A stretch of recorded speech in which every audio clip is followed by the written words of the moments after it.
السلام عليكم، ازيكم يا حبايبي؟ عاملين ايه؟ النهارده هنعمل وصفه جميله وخطيره نازله في الترند اليومين دول. اسمها طاقية السلطان او طربوش السلطان، سميها زي ما تسميها. المهم النهارده هنعمل بريوش قطني، بريوش قطني مورق خفيف لذيذ. حاجه كده، حاجه كده تشربيها مع كوبايه شاي مع كوبايه حليب. والاسم اللي هو نازل الترند اليومين دول، يعني انت بقى عايزه زي ما انت عايزه تسميها. انا كده كده هعمل وصفه وخلاص، اللي هي نازله ترند هنعملها قبل ما الترند يخلص او قبل ما وقتها يخلص. هنعملها وننزلها وهنسميها بطاقية السلطان او طربوش السلطان. يبقى سميها زي ما تسميها، زي ما انت شايفه كده. الوصفه خطيره ولذيذه، هشه وقطنيه مورقه. هنعملها بطريقه سهله وبسيطه معايا هنا. يلا بقى نسمي ونصلي على رسول، فضلا وليس امرا. عليه الصلاة والسلام، فضلا وليس امرا. اعملي لايك كده واشتراك لو لسه اول مرة تشوفي القناة. اشتركي في القناة ولايك كده من ايديك الحلوين، عشان وتفعيل زر الجرس عشان يوصلك مني كل جديد. في البداية بقى كده بنحط نص كوباية لبن دافية، ونص كوباية مية، ومعلقة خميرة فورية.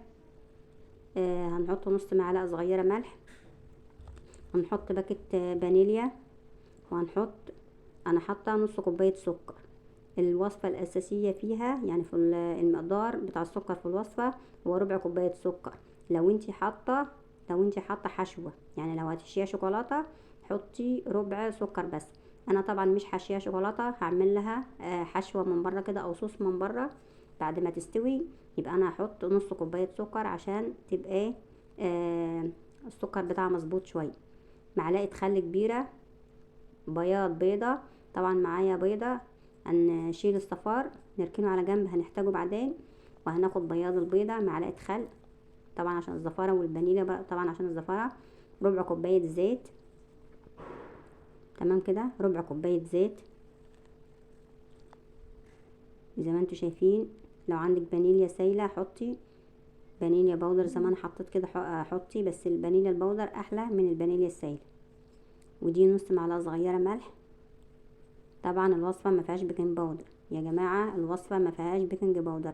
هنا الخميرة بتقضي الغرض، هنا الخميرة بدال البيكنج باودر. تمام كده. وبنقلب، بنقلب بمضرب كده زي ما انتوا شايفين. وطبعا حطينا نص كوباية مية، يبقى نص كوباية مية نص كوباية لبن. يبقى نص كوباية مية ونص كوباية لبن، وربع كوباية زيت، نص كوباية سكر. حابة تحطي ربع كوباية سكر حطي، يعني لو انت هتحشيها بشوكولاته روح حطي ربع كوبايه سكر. لو هتخليها ساده وهتحطي لها الحشوه من بره حطي لها نص كوبايه سكر زي ما انا عملت. وهنا بنقلب الخليط بالمضرب زي ما انتوا شايفين كده. لازم تقلبي كويس عشان الخميره تتفاعل معاكي وتنشط وتبقى كويسه. هنا بقى معايا دقيق، معايا 3 كوبايات ونص دقيق. هنحط دقيق شويه شويه عشان مش كل دقيق زي بعض. ممكن دقيق بيمتص السوائل وممكن دقيق ما يمتصش او ياخد معاكي سوائل اكتر. هنا بقى بنحط شويه بشويه، وبعد كده هنعجن العجينه كويس عشان تبقى هشه وقطنيه معاكي.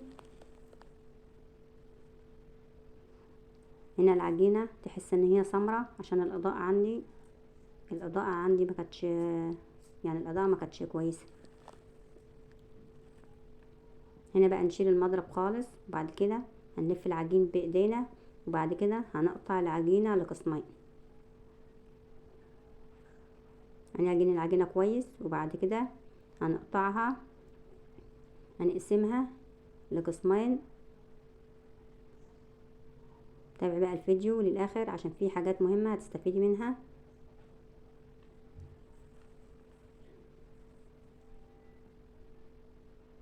لو لسه بقى بتتفرجي لحد دلوقتي وما عملتيش اشتراك اعملي اشتراك ولايك كده من ايديك الحلوين، وتعليق بيفرحني، تعليق من ايديك كده بيفرحني. هنا بقى بنعجنها كويس زي ما انتوا شايفه كده.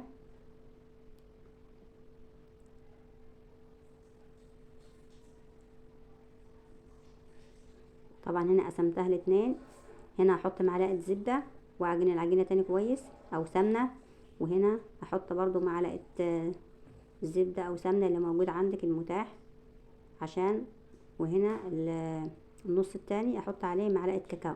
طبعا الكاكاو ده خام اسباني مخصص للحلويات او المعجنات. اعجنها وبعد كده هنغطيها بستريتش ونغطيها بفوطة عشان تخمر معانا.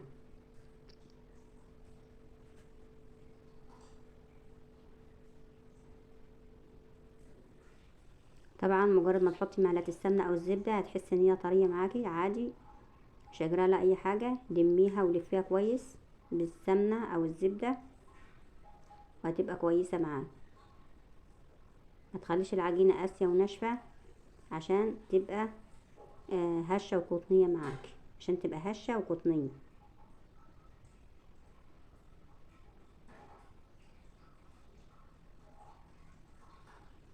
يعني عشان تبقى خفيفة وهشة كده قطنية تبقى العجينة طرية وناعمة معاك.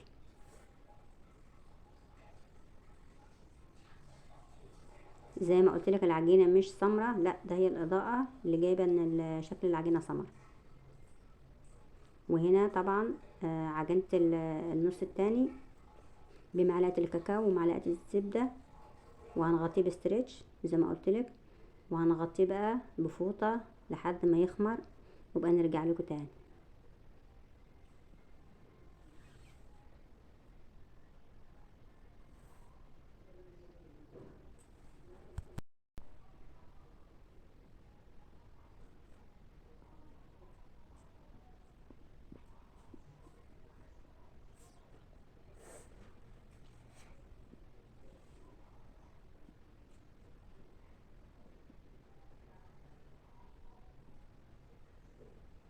وهنا هنغطي البولة التانية.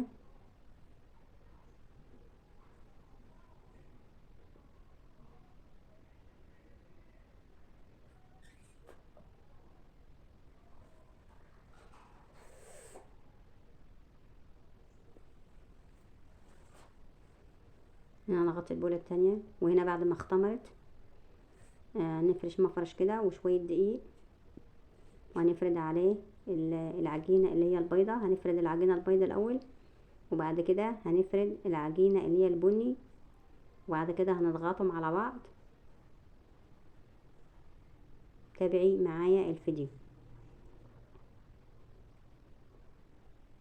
الوصفة خفيفة وسهلة، مش هتحتاج منك أي مجهود ولا تعب، بس فيها حاجات يعني ايه، فيها تكات وحاجات مهمة كده.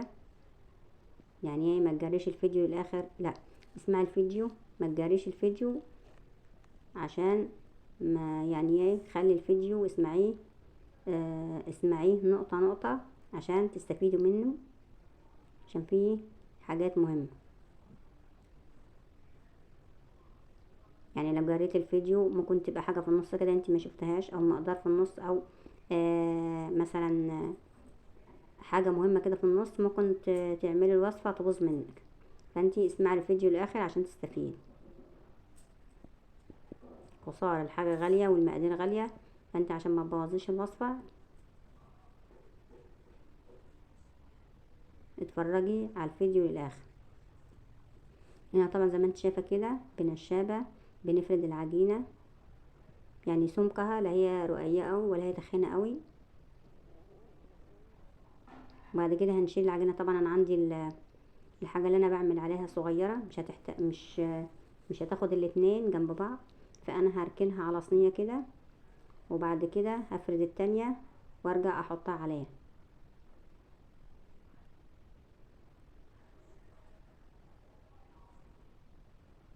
المها على صينية، وبعد كده نفرد البني. وهنا زي ما انت شايفة بفرد البني،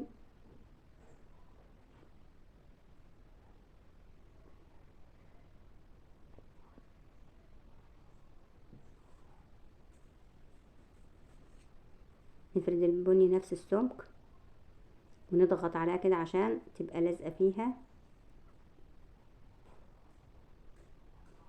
وهنلفها رول. يعني هنلفها رول، يعني نلف نصها كده رول، والنص التاني والنص التاني هنعمله بالسكينة مع بعض. لف الرول واضغطي، لف الرول واضغطي كده عشان ما يبقاش فيه عازل بين الطبقة البيضاء والطبقة البني. هنا بقى قبل ما تلف الرول كده، لو حابة تحشيها بقى اي حشوة عندك، حابة تحشيها شوكولاتة، تحشيها نوتيلا، اي حشوة عندك هتحشيها، تحشيها قبل ما تلف الرول، وبعد كده هتلف الرول عليها. هنا بقى بسكينة او بقطعة، هتقطعي كده خطوط رفيعة، هتقطعي خطوط رفيعة زي ما انت شايفة كده.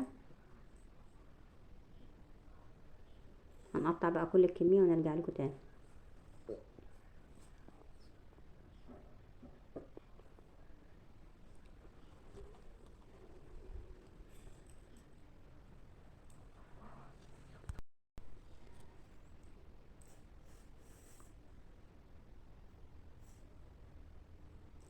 زي ما انتم شايفين كده بنقطعها.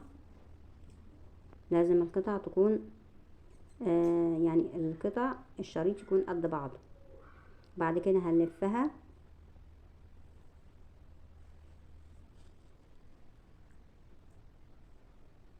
طبعا هي طرية، حاولي تلفيها بالراحة عشان ما تمطش معاكي او ما تتقطعش معاكي. يعني العجينة طرية، لفيها بالراحة، لف الشريط زي ما انت شايفة كده بالراحة عشان ما تتقطعش معاكي، او ما يعني عشان ما تقطعش معاكي او ما تتعجنش معاكي، عشان الشريط بيبقى طري. زي ما انت شايفه كده، طريقه سهله وبسيطه. زي ما قلت لك الطريقه سهله وبسيطه. لو اتبعت الخطوات، واحده واحده هتعمليها. ولو لسه اول مره تعمليها، هتعمليها بطريقه سهله وبسيطه، وهتبقى من ايديكي احلى بريوش او احلى طاقية سلطان. ودي شكل الرولات زي ما انا لفاها كده. هنا بقى هنلف الرول الكبير ده على على الرولات اللي الصغيره كده، هنلفها كده كويس ونضغط. وبعد كده معايا صينيه مدهونه زبده، بمعلقه زبده عشان ما تلزقش. بعد كده هنحطها في الصينيه وهنحطها تختمر. طبعا انا حطيتها وغطيتها لحد ما يتضاعف حجمها، يعني لحد ما يتضاعف، يعني يزيد حجمها نص، مش قوي ما ترتفع، ما تخليهاش تخمر قوي.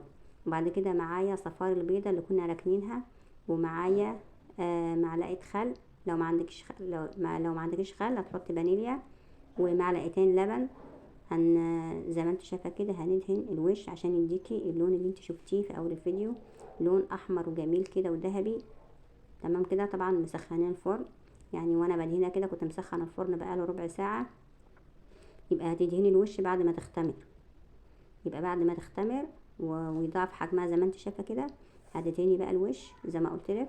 ما عندك الصفار البيض هتحطي معلقتين لبن حليب، وهتحطي معلقتين لبن ومعلقتين سكر او لبن حليب اللي موجود عندك، او ميه بسكر اللي موجود. بس صفار البيضه بيطري الوش، بتطري الوش، بتبقى ولونها ذهبي كده وجميل. ودي شكل الصينيه زي ما انتوا شايفين كده طلعت من الفرن. وده القعر بتاعها. طبعا قلبتها في الصينيه. طبعا هنا كان في حاجات واقعه منها بتتكسر، بلمها. زي ما انتوا شايفين كده مستويه من تحت ومن فوق. القعر طري وهش وجميل ومحمر مقلي من فوق ومن تحت. وشايفين الوش. طبعا اول ما طلعتها بفرشه كده ومعلقه معلقه سمنه بلدي دهنت الوش عشان يديك التلميعه اللي انت شايفاها دي. وطريه وهش، شايفين طريه وهشه ومورقه وخفيفه، سهله وبسيطه. لو عملتيها بقى على الفطار، عملتيها في اي وقت الولاد، طبعا الولاد داخلين على امتحانات، تبقى جميله وخفيفه مع كوبايه شاي كده. حتى لو ما حشيتهاش اي حاجه زي ما انا عملتها كده هتبقى خفيفه ولذيذه. طبعا احنا عملت صوص احطه عليه من فوق. طبعا هنا لسه سخنه، بقطعها قدامكم وبعد كده نحط الصوص من فوق. شايفين مورقه وجميله وهشه وخفيفه. مقاديرها سهله وبسيطه، مش محتاجه مجهود ولا تعب، ومش هتاخد منك مقادير كتيره. يعني لا هتاخد سمنه ولا زبده كتير ولا حتى زيت. يعني هي معلقتين زيت او ربع كوبايه زيت هتعمل لك الوصفه الجميله اللي انت شايفاها دي. مستوية من فوق ومحمرة ولونها دهبي وجميلة ومقلية من تحت. لازم الفرن يكون سخن معاكي. طبعا هتحطي هتشوفيها استوت ولا لسه. يبقى تخلي بالك لحسن تكون عجينة من النص. هتحطي خلة كده وتشوفيها. طبعا انا ما حطيتش خله ولا حاجه، انا لقيتها مستويه عشان كنت مشغله الفرن من قبلها بفتره. زي ما انت شايفه كده هنحطها في اطباق. طبعا هي لسه سخنه زي ما انت شايفه البخار طالع. هنحطها في اطباق وهنرش عليها الصوص.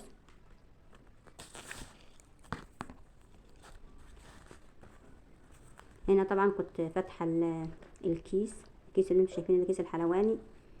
طبعا الفتحه كانت صغيره خالص، ما كانتش منزله الصوص، فحطيت هنا كنت بنزل. كانت الفتحه يعني ايه، فتحت الكيس بقى تاني، يعني فتحت الكيس تاني بالمقص فتحه كبيره، وحطيت ورشيت عليها من فوق كده من تحت. وزي ما انتوا شايفين الصوص يعني صوص خفيف. صوص الشوكولاته ده صوص خفيف مش تقيل ولا حاجه. طبعا ماشي مع الكاكاو، يعني لو حطيت الشوكولاته هتحس ان هي تقيله قوي، عشان كده فيها كاكاو. لا الصوص خفيف مطريها، يعني مخليها يعني شكلها وطعمها وطريه كده وجميل. مش انما لو شوكولاته هتحس ان الشوكولاته تقيله مع الكاكاو، انما الصوص بيبقى خفيف. شايفين ده شكل البريوش معانا، او شكل فطيرة الفطيرة، او شكل طاقية السلطان، اي حاجة بقى سموها زي ما تسموها. المهم الوصفة تعجبكم. يلا بقى جربوها، جربوا الوصفة. ولو عجبكم ما تنسوش اللايك والاشتراك. وبألف